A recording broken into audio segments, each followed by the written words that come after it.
Willkommen zu Ausgabe Nummer 108 unserer Next News. Diese Woche eine ganz besondere Ausgabe mit den lange ersehnten Infos zur neuen Kaufprämie für Elektroautos und weiteren Förderungen im geplanten Konjunkturprogramm und unseren aktuellen Empfehlungen beim E-Auto-Kauf.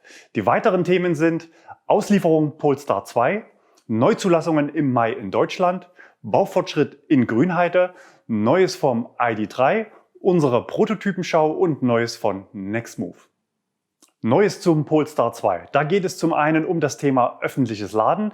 Diese Woche wurde dafür eine Partnerschaft mit dem Fahrstromanbieter Plug Surfing verkündet. Mit Auslieferung des Fahrzeuges werden die Kunden einen entsprechenden Chip bekommen und damit europaweit an aktuell 195.000 Ladestationen aufladen können. Das heißt, der geladene Strom wird über einen eigenen Kundenaccount abgerechnet. Die wichtigste Frage für alle Besteller, so wie auch uns hier bei Nextmove: Wann kommen die Autos nach Deutschland? Da soll es nach unseren Informationen im Sommer losgehen. Auf der Homepage wird aktuell eine Auslieferung frühestens August für eingehende Bestellungen beworben. Zu unserem ersten Fahrzeug gab es diese Woche Nachricht von Polestar per E-Mail. Darin heißt es, die ersten Fahrzeuge haben bereits die Fabrik verlassen und sind auf dem Weg zu den Kunden. Und weiter: Wir planen momentan für Ihren individuellen Handover einen Termin im August. Das hört sich doch schon mal gut an.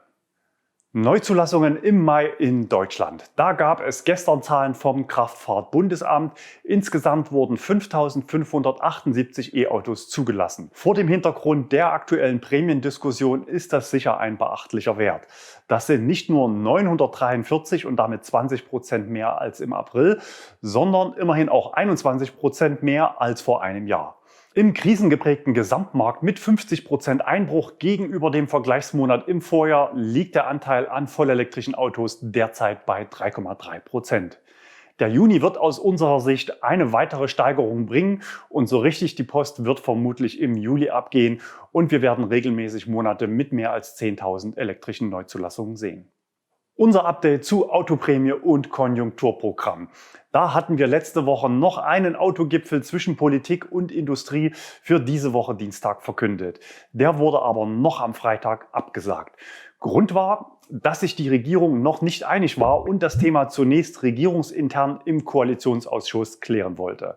Vorlage dafür war zum einen ein Papier aus dem sozialdemokratisch geführten Finanzministerium, das ein Konjunkturpaket ohne Autoprämie vorsah. Die Union zog mit Wirtschaftsminister Altmaier inklusive Verbrennerprämie in die Schlacht. Der Spiegel berichtete in Auszügen aus seinem detaillierten Papier. Auch die CSU hatte in den Tagen zuvor ihr Spitzenpersonal ins mediale Rennen geschickt, um für eine Verbrennerprämie zu werben. Neben Bayerns Ministerpräsident und Schattenkanzler Söder tat dies auch unser allseits beliebter Verkehrsminister Andi Scheuer und er wurde dabei überraschend deutlich. Wir hatten ja letzte Woche berichtet, dass E-Auto möglicherweise nur das Mittel zum Zweck für das eigentliche Förderziel, nämlich Verbrennerfahrzeuge, sein könnten. Scheuer wörtlich: Jetzt kann es nur darum gehen, dass wir weitere Fahrzeuge mit einer Kaufprämie versehen. Und weiter: Jetzt müssen wir bei den modernen Verbrennern die Halde leer bekommen, damit nachproduziert werden kann. Das also sein politisch unabhängiger Debattenbeitrag. Das Brett war dann offenbar zu dick für eine Einigung am Dienstag und man vertagte sich auf den Mittwoch. Da ging es dann trotzdem bis in den späten Abend hinein. Und dann gab es endlich Klarheit. Wir geben euch nun die wichtigsten Eckpunkte zum Konjunkturprogramm in Bezug auf Elektromobilität.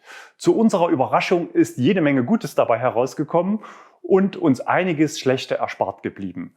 Was ist nicht gekommen? Die Verbrennerprämie. Dem Ruf der alten Mächte nach einem Weiter so konnte man widerstehen. Für uns absolut überraschend, so viel Stärke hätten wir nicht erwartet.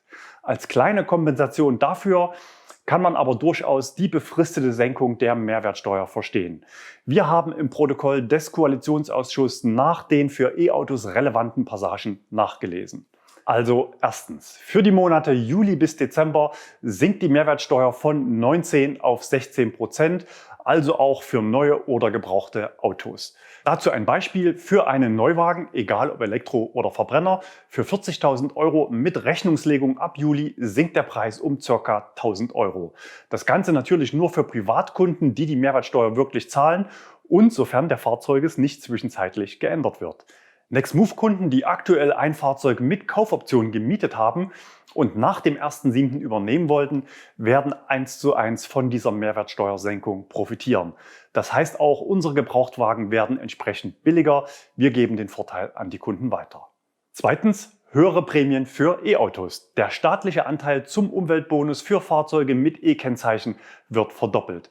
Das Ganze vermutlich in Ergänzung zum bestehenden BAFA-Regelwerk, also 3.000 € mehr als bisher für E-Autos mit einem Basis-Netto-Listenpreis unter 40.000 €. Diese Regelung ist bis Ende 2021 befristet. Drittens, mehr Ladesäulen. Auch dafür soll es Förderprogramme im Umfang von 2,5 Milliarden € geben. Das ist besonders wichtig.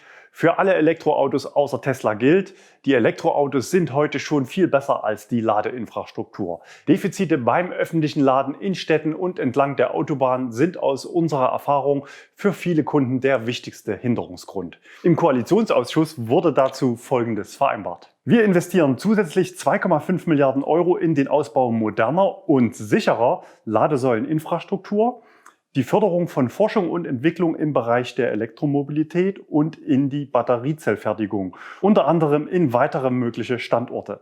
Der Ausbau der Ladeinfrastruktur als notwendige Voraussetzung zum Hochlauf der E-Mobilität wird beschleunigt. Dazu soll der Masterplan Ladeinfrastruktur zügig umgesetzt werden. Insbesondere soll das einheitliche Bezahlsystem für Ladesäulen nun zügig umgesetzt werden. Durch eine Versorgungsauflage soll geregelt werden, dass an allen Tankstellen in Deutschland auch Ladepunkte angeboten werden. Viertens, stabile Strompreise. Für zu Hause gezapften Fahrstrom könnt ihr auf stabile Preise für die kommenden beiden Jahre hoffen. Die EEG-Umlage wird gedeckelt, um Preissteigerungen auf dieser Basis zu verhindern. Fünftens, günstigere Dienstwagen. Wenn ihr als Angestellter oder Unternehmer ein Firmenfahrzeug anteilig privat nutzt, dann muss dieser Geldwertevorteil als Einkommen versteuert werden. Ohne Abrechnung über ein Fahrtenbuch erfolgt dies pauschal über monatlich 1% des Bruttolistenpreises, also die tatsächlich bestellte Konfiguration des Fahrzeuges inklusive Mehrwertsteuer und ohne Rabatte als Berechnungsgrundlage. Für E-Autos unter 40.000 lag dieser Satz bereits bei 0,25% statt 1%, also nur einem Viertel an Steuern. Die Grenze soll nun auf 60.000 € steigen. Damit profitieren dann zum Beispiel auch viele Varianten des Tesla Model 3 und auch Tesla Model Y von dieser Neuregelung. Sechstens, Kfz-Steuerbefreiung für Elektroautos. Die 10-jährige Steuerbefreiung gibt es ja schon für E-Autos für Anschaffungen bis 2025. Diese Regel wird jetzt verlängert bis 2030. Wichtig für euch zu wissen, das alles ist noch nicht beschlossen und somit auch noch nicht in Kraft. Für vieles müssen noch Gesetze vorgelegt werden, die dann Bundestag und Bundesrat noch vor der Sommerpause beschließen müssen. Wir erwarten für die Erhöhung der E-Auto-Prämie den noch ausstehenden Kabinettsbeschluss als passenden Stichtag. Wir haben die Diskussion im Unternehmen und natürlich auch in den Next News intensiv verfolgt. Für uns als Flottenbetreiber mit rund 400 E-Autos sind solche Entwicklungen natürlich hochrelevant. Es ist für uns quasi überlebenswichtig, auch unter geänderten politischen Rahmenbedingungen die richtigen Entscheidungen zu treffen und vorausschauend unsere Flotte zu planen. Und natürlich sprechen wir hier auch Empfehlungen an euch aus, auch wenn sie manchmal unangenehm sind. So auch in unseren Next News vor 4 Wochen mit der klaren Botschaft: Kauft jetzt keinen Neuwagen. Wir können natürlich nicht immer recht behalten, aber diesmal schon. Ist doch nett, wenn so ein YouTube-Kanal im Abo mal 3.000 € in die Haushaltskasse spült und noch dazu nichts kostet. Also gerne Kanal abonnieren, sofern ihr noch nicht dabei seid. Unsere aktuellen Empfehlungen für Privatkunden. Rechnungslegung beim Kauf von Neu- und Gebrauchtwagen mit Datum ab 1. Juli. Zulassung von Neuwagen aus Altbestellungen oder Lagerbestand von Händlern erst zum Stichtag der höheren Prämie, wenn also klar ist, dass ihr die höhere Prämie bekommt.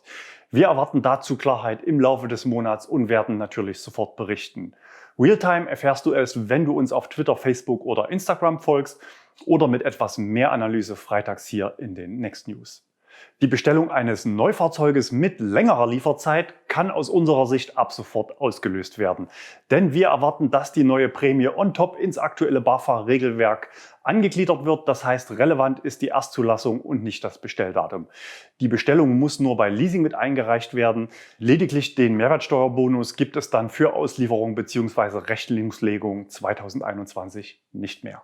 Zu Risiken und Nebenwirkungen fragen Sie bitte Ihren Hersteller oder Händler oder versuchen Sie die BAFA anzurufen.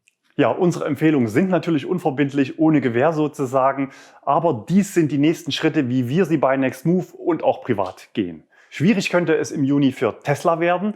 Das Unternehmen hat ja im Bereich Model 3 einen sehr hohen Privatkundenanteil und startet im laufenden Monat seine traditionelle Quartalsrallye mit sehr vielen geplanten Auslieferungen. Das könnte nun diesen Monat schwierig werden, da viele Kunden vermutlich lieber 2 Wochen länger warten und die Mehrwertsteuersenkung noch mitnehmen wollen. Nicht betroffen sind natürlich gewerbliche Kunden, die zum Vorsteuerabzug berechtigt sind. Wie viel ihr nun genau beim Kauf von Elektroautos sparen könnt, das rechnen wir gleich noch anhand von 2 konkreten Beispielen durch. Allgemein gehen wir davon aus, dass die Lagerbestände an E-Autos bei Händlern im Sommer verkauft sein werden und dass die Lieferzeiten für viele Bestellfahrzeuge steigen, bei zugleich wachsender Unsicherheit bezüglich Termintreue zur Lieferung.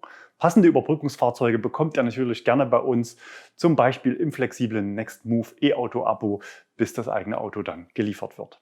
Baufortschritt in Grünheide. Dort entsteht ja Teslas europäische Fabrik. Gebaut werden soll unter anderem das Tesla Model Y, auf das ja viele Kunden heute schon sehnsüchtig warten. Wir hatten das Fahrzeug hier auf dem Kanal bereits in 2 Videos vorgestellt. Weitere Testvideos werden noch folgen.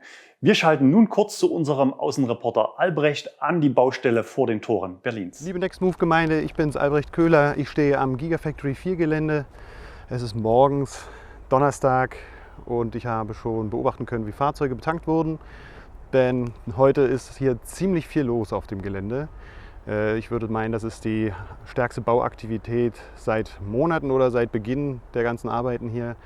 Ich kann beobachten, dass wieder ein Zug angekommen ist, ein Zug mit Schotter, der hier Material bereitstellt, um die Straßen weiter auszubauen und um das oberflächliche Fundament auch herzustellen.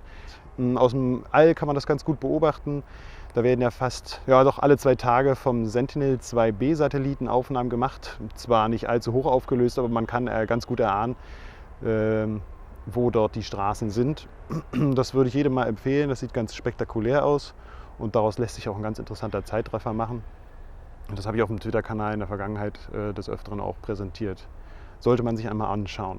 Ja, gestern ist dann noch ziemlich viel Material angeliefert worden. Bewährungsstahl, Stahlhülsen, die jetzt dort in der Baugrube auch verbaut werden und dann auch einbetoniert werden, um dann eine ordentliche Gründung herzurichten.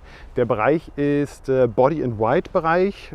Das heißt, dass dort die Karosserie zusammengesetzt wird von dem Tesla Model Y und dort jetzt eigentlich auch keine starke, ausgeprägte Gründung nötig ist. Das sieht schon wieder anders aus im angrenzenden nördlichen Teil. Dort ist dann nämlich die Presse.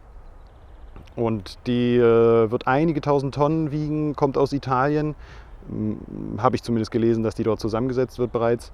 Und die Presse wird dann so einiges an Pressdruck auch auf den Boden bringen und da muss dann schon eine ordentliche Gründung vorhanden sein. Da bin ich gespannt, wie die das dann technisch umsetzen, denn es ist ja so, dass hier auch nicht weiter oder tiefer als 6 Meter gearbeitet werden darf. Es muss alles überhalb dieser Grundwasserschicht passieren und wird es eine gute technische Lösung wahrscheinlich geben, damit auch diese Grundwasserschicht nicht beeinträchtigt wird. Wir hören uns in 2 Wochen und da wird wieder einiges passiert sein. Ich bin gespannt und werde euch auf dem Laufenden halten. Gebaut wird in Deutschland übrigens auch an anderer Stelle in Sachen Elektromobilität. Da hat uns diese Woche unser Zuschauer Nikolas einige Bilder gesendet. Er wohnt ganz in der Nähe der Baustelle am Opel-Werk Kaiserslautern. Gemeinsam mit dem französischen Projektpartner Saft entsteht dort eine Batteriefabrik. Ab 2023 sollen dann Akkus für jährlich 500.000 Fahrzeuge dort gebaut werden. Neues vom ID.3, ID.Charger und ID.Chef. Schauen wir zuerst kurz auf VW-Chef Herbert Diess. Sein Stuhl wackelte ja laut Pressemeldungen letzte Woche in der Aufsichtsratssitzung erheblich. Aber aus der E-Auto-Community hat er ganz sicher nichts zu befürchten. Wir hatten euch ja letzte Woche zur Person befragt. 89% Zustimmung für Herbert Diess an der Spitze von Volkswagen unter den Zuschauern unserer Next News, die ja immerhin mal wieder über 50.000 Aufrufe hatte. Beim ID.Charger, den Ladestationen von Volkswagen zum Einstiegspreis von aktuell 399 €, müssen sich die Kunden offenbar noch eine Weile gedulden. Unser Zuschauer Patrick hatte mal wieder nachgefragt und wurde erneut vertröstet. In VWs Nachricht an ihn heißt es, Ende Juni soll es nun losgehen mit dem Versand der bestellten ID Charger, zumindest in der Basisvariante. Die anderen Versionen dauern wohl noch länger. Außerdem haben wir viele Zuschriften mit ID.3 Sichtungen bekommen. Wir zeigen euch Bilder von unserem Zuschauer Peter, aufgenommen am Rasthof Lehrte an der Autobahn A2.